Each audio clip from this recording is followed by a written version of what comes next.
Berita hasil pemilu dan gugatan ke MK ramai dibicarakan saat sekarang. Demikian halnya dengan paslon nomor urut 1, Anies Mohaimin.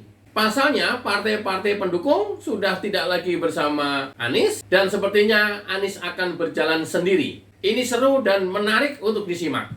Ditambah lagi situasi kemenangan Prabowo Gibran nomor urut 2 yang terus merapat ke ketua umum partai, termasuk salah satunya ke Surya Paloh dari ketua umum Nasdem. Walaupun masih ada satu step lagi menunggu pengumuman atau pengesahan pemenang Pilpres dari Mahkamah Konstitusi, namun para peserta paslon maupun ketua umum partai terus melakukan lobi-lobi antar partai. Demikian juga yang dilakukan oleh Prabowo. Karena kerendahan hatinya, walaupun Prabowo Gibran menang telak, tetap saja Prabowo merangkul seluruh partai pengusung lawan politiknya. Inilah kerendahan hati seorang Prabowo, bagaimana dia bisa menang telak dalam Pilpres kali ini. Simak videonya. Menurut saya, skornya justru di bawah 5, Mas Ganjar. Kalau 5 itu ketinggian, Pak Ganjar. Mas Anies gak usah takut. Disebut aja angkanya berapa gitu loh. Kayak saya gitu loh. Jangan di bawah 5, sebut aja berapa. 11, Mas. Dari 100. Oke. Ini sedikit ngajari kendel Mas Anies biar berani. Lihat raut wajah Prabowo, betapa dia benar-benar dipermalukan di atas panggung nasional dan ditonton oleh seluruh rakyat Indonesia. Biangnya Ganjar, karena Ganjar memberikan nilai 5 dan bertanya ke Anies yang memberikan nilai 11 dari 100. Ini luar biasa, benar-benar sengaja berskenario untuk mempermalukan dan menjatuhkan Prabowo di atas panggung nasional. Tujuannya tentu supaya elektabilitas Prabowo turun anjlok dengan nilai yang diberikan mereka berdua. Tapi masyarakat kita cukup cerdas sekarang justru berbalik 180 derajat dari tujuan mereka berdua itu.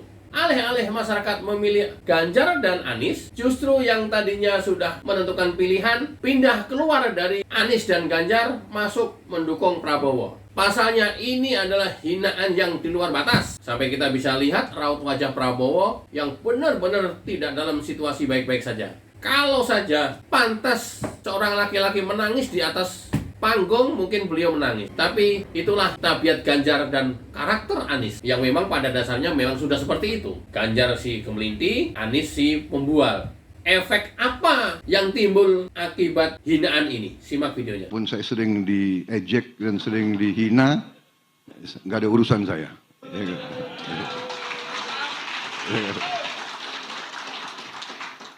Saya tadinya agak sedikit shock waktu saya dapat nilai 11 dari 100.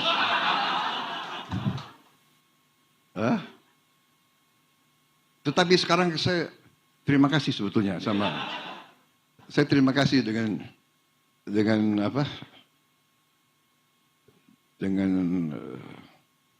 rival-rival saya kemarin itu. Semakin mereka ngejek saya, semakin rakyat cinta sama saya. Gitu. Ya. Saya sangat terharu, saya lihat anak-anak Indonesia. Bisa kita pertimbangkan Pak Hatta, Pak Zul, usia nyoblos kita turunkan jadi 10 gitu. Kita menang besar Pak. Saya terharu karena saya lihat ya di vlog-vlog itu ya, di sosmed ya, anak-anak nangis-nangis, marah-marah kalau orang tuanya nggak pakai kaos gemoy. Ya kan? Padahal aku tadinya ngerti aja enggak apa itu gemoy itu. Badu atau ranggas.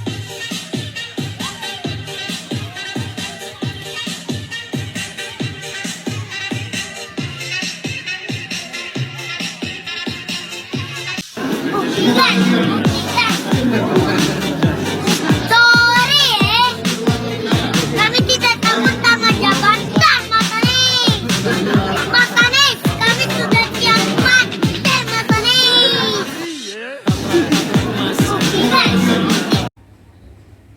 Saya kira watak bangsa Indonesia, keinginan rakyat kita ingin pemimpin-pemimpin selalu gembira, selalu senyum, selalu rukun. Itu yang kita rasakan. ya kan? Mereka yang mau pakai pola politik yang selalu antagonistis, selalu marah-marah, selalu caci maki, saya kira iya nggak mengikuti zaman, tidak merasakan apa yang diinginkan oleh rakyat. Rakyat kita tidak suka, rakyat kita suka pemimpin yang rukun. Ini juga membutuhkan waktu lama bagi saya untuk belajar.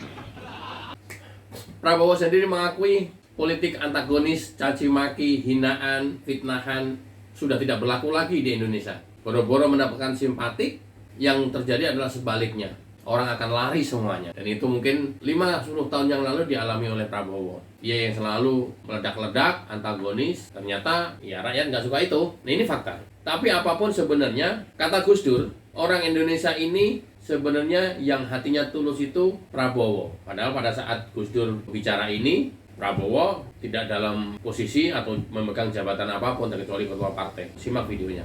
Kalau orang yang paling ikhlas kepada rakyat Indonesia itu Prabowo. Ikhlasnya seperti apa, Gus? Ya banyak lah. Yang dia bikin itu menunjukkan betapa dia ikhlas betul kepada rakyat Indonesia. Itu kata Gus Dur beberapa puluh tahun yang lalu semasa beliau belum meninggal. Yang sekarang terjadi dari apa yang dikatakan oleh Gus Dur, salah satunya adalah ketulusan Prabowo seperti apa. Simak videonya.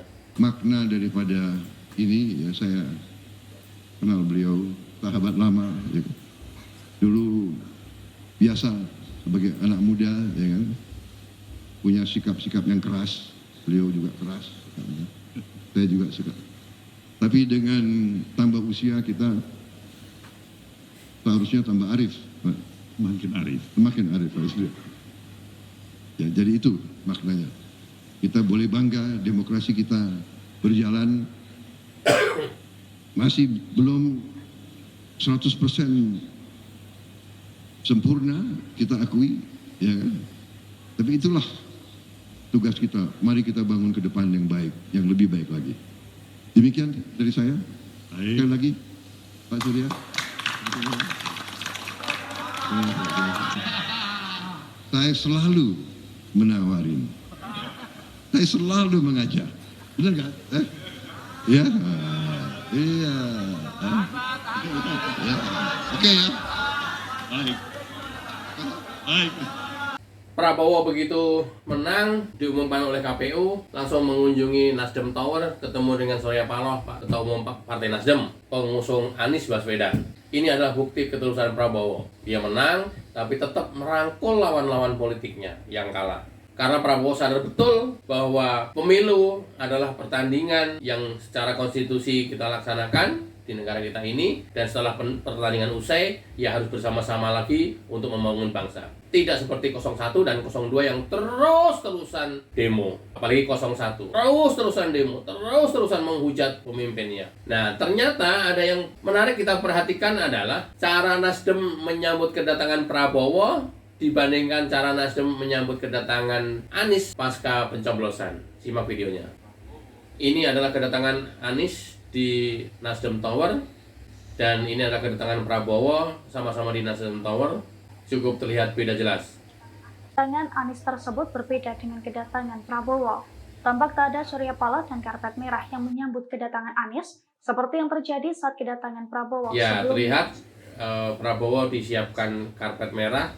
Oke, sekarang kita simak video pernyataan Ketua Umum Partai Nasdem, Surya Paloh, sehari setelah KPU mengumumkan hasil hitung manual Pilpres dan diketahui pemenangnya adalah Prabowo Gibran. Simak videonya. Partai Nasdem menyatakan menerima hasil pemilu tahun 2024 yang telah dilaksanakan pada tanggal 14 Februari 2024 yang lalu. Baik pemilihan anggota legislatifnya maupun pemilihan presiden dan wakil presiden dalam Pilpres. Kedua, Partai Nasdem mengucapkan selamat kepada seluruh partai politik peserta pemilu legislatif tahun 2024 beserta dengan ketiga pasangan calon yang telah mengikuti kontestasi pemilihan presiden pada pemilu 2024. Partai Nasdem juga mengucapkan selamat pada pasangan Prabowo Subianto dan Gibran Rakabuming Raka sebagai pemenang Pilpres tahun 2024. Itu adalah press conference yang dilakukan oleh Partai Nasdem. Pernyataan langsung Ketua Umum Partai Nasdem, Surya Paloh. Nasdem sudah menyatakan menerima hasil perhitungan manual KPU dan sudah menyatakan pemenangnya Prabowo Gibran. Sudah menunjukkan selamat juga. Padahal Nasdem adalah pengusung utama Anies. Goodbye Anies. Udah, silahkan berjuang sendiri. Setelah Nasdem konferensi pers, apa kata Anies? Simak videonya. Terkait dengan sikap, kita semua memahami bahwa sedang menjalani proses konstitusional. Partai politik memiliki hak konstitusional dan partai politik juga memiliki sikap yang harus dihormati. Jadi kami menghormati, menghargai, dan insya Allah kita terus sejalan di dalam mengusung gagasan perubahan untuk demokrasi yang lebih baik. Kita juga menghormati langkah yang diambil oleh semua partai-partai lain, dan harapannya nanti kita akan melihat demokrasi kita bisa. Saya nggak tahu Anies ini ngerti nggak sih? Saya nggak tahu ya. Ngerti tata negara atau enggak? Ngerti demokrasi apa enggak? Ngerti proses pemilu apa enggak? Nggak tahu. Ngerti nggak sih dia itu? Omongannya pakai di...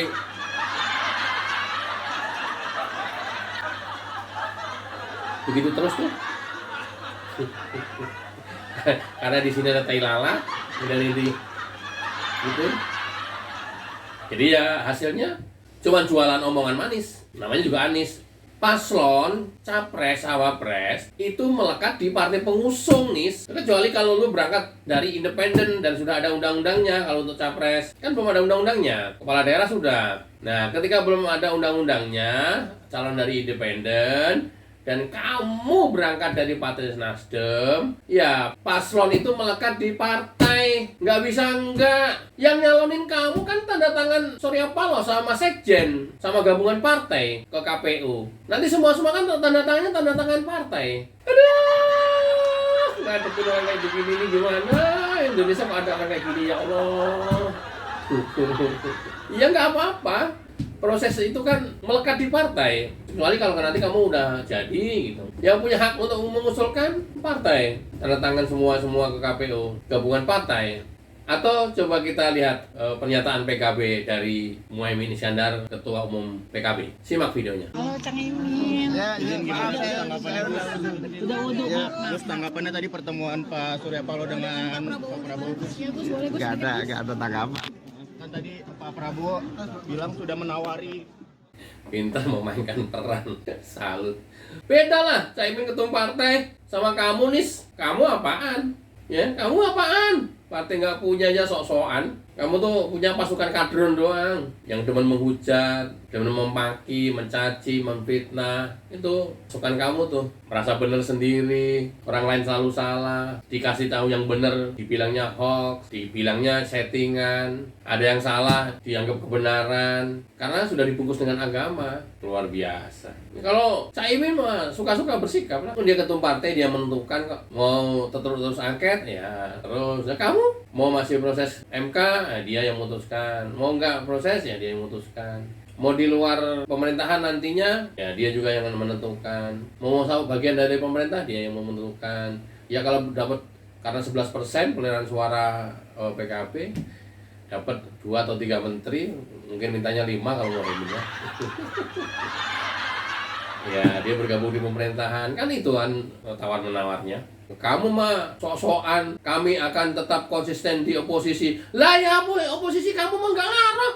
Paling kamu gerakin kadron jalanan. Oposisi kamu kan nggak ngaruh. Ngerti nggak sih? Paling nanti oposisi kamu tuh kayak Refli Harun, Iki Sujana, Faisal Assegaf, yang teriak-teriak terus di medsos. Itu doang. Oposisi kan adanya di parlemen sana. Ketika menjadi oposisi, ya banyak nggak setujunya, banyak ditolaknya. Anggaran-anggarannya diajukan oleh pemerintah atau laporan kinerja pemerintah. Banyak catatannya gitu doang. Dikritisi terus di parlemen. Kalau rapat dengar pendapat menterinya dibantai karena dia oposisi, kamu tetap konsisten akan berada di luar pemerintah. Yang ngajak siapa, Nis? Pede banget. Yang ngajak siapa? Kamu tetap di luar pemerintahan. Yang ngajak siapa? Emang ada yang ngajak? Halo Anies. Aduh. Ini ada hubungannya pertanyaan Anies apa masih terus mengajukan ke MK sehubungan dengan Nasdem yang sudah menyatakan bergabung dengan Prabowo, bergabung dengan pemerintahan. Simak Timnas Anies Baswedan. Dengan Pak SP, nah itu berpengaruh nggak sih Pak sama proses hukum yang sekarang sedang sama sekali berlanjut? tidak ada, karena kewenangan ke MK itu kewenangan paslon. Selama paslon masih tetap mengajukan ke MK, partai politik nggak ada hubungan di sini. Tapi tanpa kelihatannya kan seolah-olah kayak Caimin dan Mas Anies dibiarkan berjalan sendiri gitu MK, sementara partai pengusungnya itu seolah-olah meninggalkan dengan membangun kerjasama politik dengan pihak lain. Artinya kan sebenarnya butuh juga dukungan dari partai pengusung untuk proses di MK ini, Pak. Ya, artinya begini, tindakan dari pimpinan-pimpinan partai politik kan itu sudah tindakan yang politisi lah ya jadi bisa kita nilai. Tapi persoalannya begini, mereka masih tetap mensupport kami di MK dengan bukti bahwa mereka mengirimkan lawyer-lawyernya untuk membantu kami di MK. Sampai pagi tadi saya masih bicara dengan Sekjen, komitmen itu tetap sama. Ya iyalah, kasihan, nggak apa-apa, dibantuin dulu. Apapun hasilnya udah kelihatan kalah. Terkecuali kalau memang punya bukti-bukti yang bisa menambah suara kalian itu dari 24% menjadi let's say mengungguli 58% misalnya. Itu baru tuh, artinya ya harus cari bukti pendukung untuk bisa suaranya nambah 25%. 20%, 55% itu sama dengan yang sekarang kalian dapat. Oke, minggu depan kita tunggu sidang di MK. Mudah-mudahan lebih seru. Wassalamualaikum warahmatullahi wabarakatuh. Cayo.